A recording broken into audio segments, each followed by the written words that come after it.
This is breaking news. Crazy, stupid love. What's driving the massive K-pop fandom in India? Talk about having a crush. In an incident that took place this week in Maharashtra, 3 teenage girls, 2 aged 13 and 1 just 11, hailing from the state's Dharashiv district, allegedly staged their own kidnapping to fund a journey to South Korea in hopes of meeting members of the globally renowned boy band BTS. The police tracked the minors to a state transport bus headed to Pune, where they had planned to find work and save up to fund their dream trip. Earlier in 2024, 3 teenage girls from Tamil Nadu attempted a similar stunt, putting together 14,000 to travel to South Korea.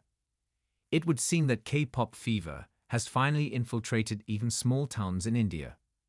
The Korean pop industry, often referred to as K-pop, is not just a music genre.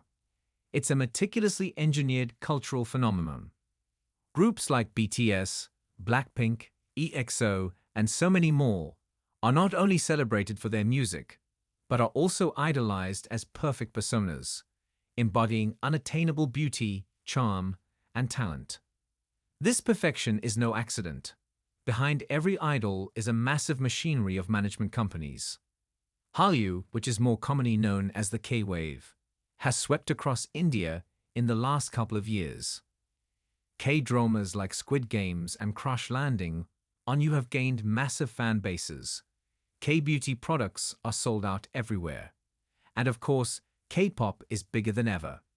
Members of EXO, including Suho, Seomin, and Chen, GOT7's Bam Bam, and soloist Bai, who are some of the K-pop industry's biggest names, recently performed in different K-festivals in Mumbai. For many fans, especially teenagers, K-pop idols are more than entertainers. They are role models, emotional anchors, and even pseudo-friends. Narali Bhatia, a cyber psychologist and psychotherapist, and the founder of CyberBAP, which is an organization that works to counter cyberbullying, has the last word when she explains, "It is important to understand that the internet is nothing but an overflow of content, and this creates a rather distorted sense of attachment with who you see online."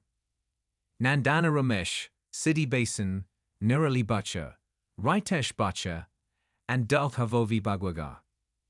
Teenagers are in a unique phase of life where they are trying to figure out who they are, and in that process, they look for role models to emulate.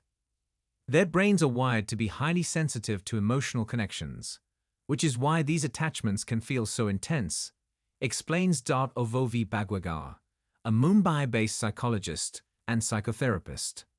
At this stage, the brain's limbic system, which controls emotions and impulses, is overactive, making emotional highs, like excitement over a K-pop idol, feel intensely rewarding.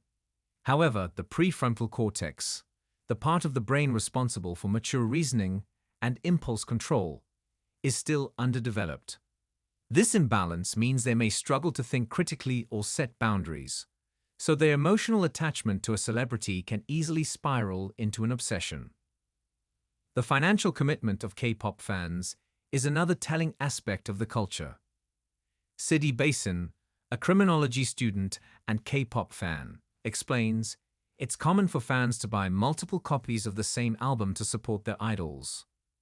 This boosts album sales, improves chart rankings, and increases their chances of winning a ticket to exclusive fan events. It stems from intense love, but the financial burden on fans, particularly teenagers, can strain families and lead to unhealthy spending habits." Basin also recalls her experiences on Twitter, where fandom wars often escalated into harassment. "I've seen people receive death threats for criticizing a group. It's toxic and takes away from the joy of being a fan." Veteran fans like Nandana Ramesh, who has been following K-pop since 2016, lament the shift in focus from music to appearances. "Back then, it was all about the music that our most loved idols were coming out with. Quirky fashion choices and unhinged music videos was what K-pop was all about. Now, it's more about the idol's looks. Talent often takes a backseat, which is disappointing," she sighs. The question